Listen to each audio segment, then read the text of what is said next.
देखिए, द्वितीय चरण में आज लोकसभा के 13 राज्यों के 89 लोकसभा क्षेत्रों में चुनाव आज सायंकाल संपन्न हो जाएगा।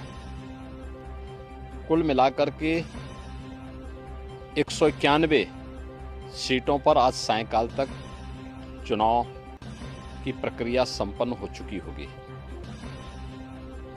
देश के अंदर जो उत्साह है, देश के अंदर लोगों के मन में मोदी जी के 10 वर्ष के कार्यों को लेकर के जिस प्रकार की उमंग है, एक सकारात्मक माहौल है, उसको देखते हुए हम कह सकते हैं कि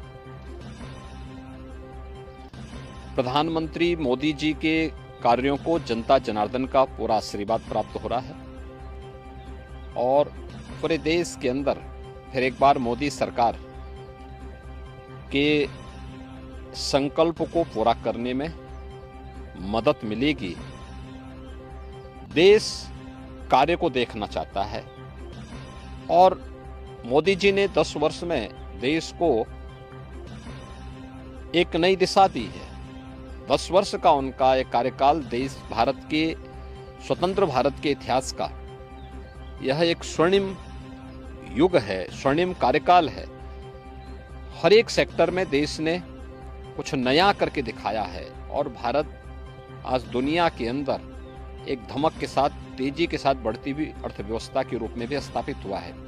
इसलिए उसका लाभ भारतीय जनता पार्टी को प्राप्त होगा और मेरा यह मानना है कि मोदी जी के नेतृत्व में 4 जून को जब परिणाम आएंगे तो प्रचंड बहुमत के साथ भारतीय जनता पार्टी और एनडीए की सरकार फिर से तीसरी बार मोदी जी के नेतृत्व में करेगी। मुख्यमंत्री जी, ये देखा जा रहा है कि इन चुनावों में भी जो विकास के मुद्दे थे वो धीरे धीरे गायब होते जा रहे हैं। उनकी जगह इतर नए इश्यूज और नॉन रेलिवेंट इश्यूज हम कह सकते हैं कि वो अपनी जगह लेते जा रहे हैं। ये मुद्दे कहाँ से आ रहे हैं, आप किस तरीके से देखते हैं? देखिए, ये कहना कि चुनाव में नॉन रिलेवेंट मुद्दे आ रहे हैं, मैं पूरी तरह सहमत नहीं हूं। चुनाव की शुरुआत में हम लोगों ने मोदी की गारंटी,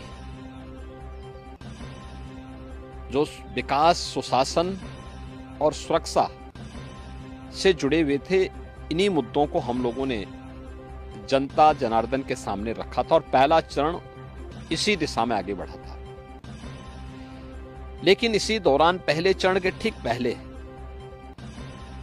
कांग्रेस और इंडी गठबंधन का जो सबसे बड़ा जो सहयोगी है वह कांग्रेस पार्टी का घोषणा पत्र सामने आ गया। कांग्रेस पार्टी ने अपने मैनिफेस्टो में जिन बातों का उल्लेख किया है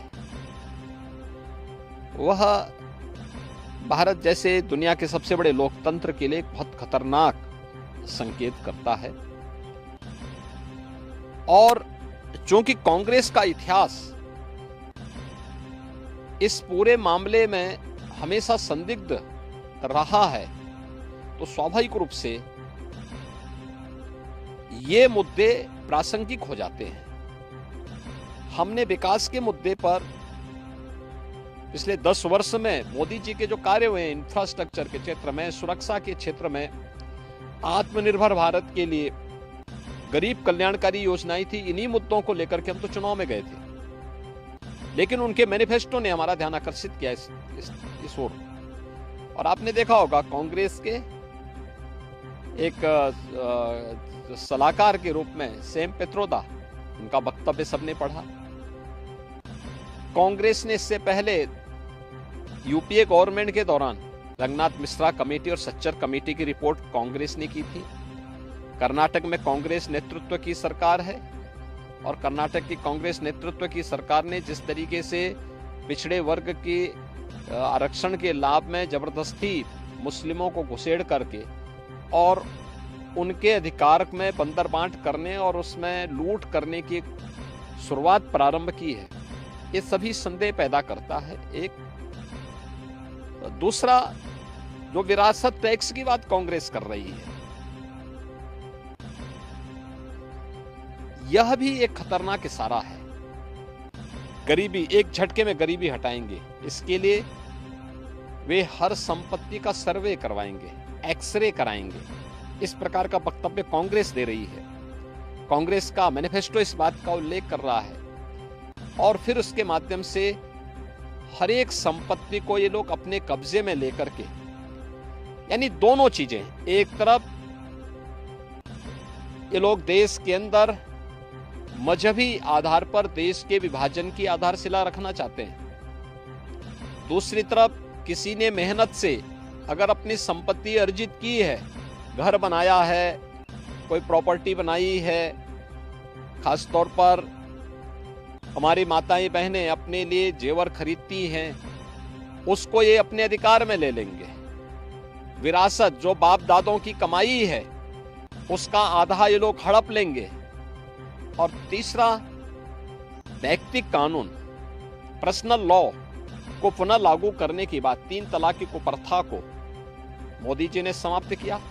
ये कहते हैं हम फिर से लागू करेंगे, यानी महिलाओं का इससे बड़ा अपमान हो ही नहीं सकता। तो स्वाभाविक रूप से इस देश का विभाजन जिन कारणों से हुआ था, अगर कोई राजनीतिक दल आज के दिन पर भी उन मुद्दों का उल्लेख करते हुए देश को उधर ले जाने का प्रयास करेगा तो उसका विरोध हर हाल में होगा। भारत के अंदर नक्सलवाद पूरी तरह समाप्ति की ओर है। अगर नक्सली और माओवादी प्रवृत्ति को फिर से भारत के अंदर पनपाने का प्रयास होगा, उसका पुरजोर विरोध होगा। भारतीय जनता पार्टी इसको कतई स्वीकार नहीं कर सकती। देश के अंदर यहां की जनता जनार्दन की संपत्ति पर, भ्रष्टाचारियों की संपत्तियों के खिलाफ कार्रवाई पहले से सरकार कर रही है।